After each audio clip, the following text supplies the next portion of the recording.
సంబంధించి పూర్తి స్థాయి ఎక్స్ప్లెనేషన్ కావచ్చు, వాళ్ళు అడిగిన డౌట్స్ క్లారిఫై చేస్తూ మీ ప్రాజెక్ట్ని మీరు వాళ్ళు ఇన్నోవేటివ్గా మీరు ఏదైతే దాన్ని డెవలప్ చేశారో వాళ్ళకి క్లియర్గా ఎక్స్ప్లెయిన్ చేయండి, వాళ్ళకి అర్థమయ్యే విధంగా.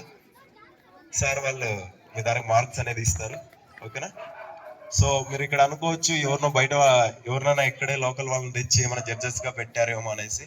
సో ఎవరికి తెలియని వాళ్ళని, ఏరియాకి సంబంధం లేని వాళ్ళని బయట నుండి తీసుకొని వచ్చి పెట్టాం.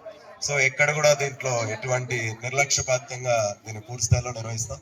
ఎవరిదైతే మంచి ప్రాజెక్ట్, ఎవరైతే మంచిగా వర్కింగ్ మాటలు ఉంటుందో సో అలాంటి ప్రాజెక్ట్స్ మాత్రమే మేము టాప్ లో తీసుకుంటాం. సో ఖచ్చితంగా మిగతా వాళ్ళందరూ కన్సలేషన్ ప్రైజెస్ అనేది ఉంటాయి.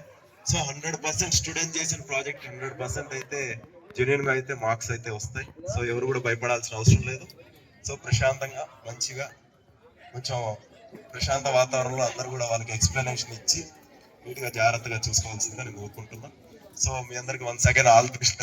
సో అంత జాగ్రత్తగా రూమ్స్కి వెళ్ళి మీ ప్రాజెక్ట్స్ ఏ ప్లేస్ లో అయితే నేను ఉన్నాయో అదే ప్లేస్ లో మీరు ఉండాలని చెప్పేసి నేను కోరుకుంటాను. సో జాగ్రత్తగా వెళ్ళండి. రైట్, థ్యాంక్ యూ మా, ఆల్ ద బెస్ట్.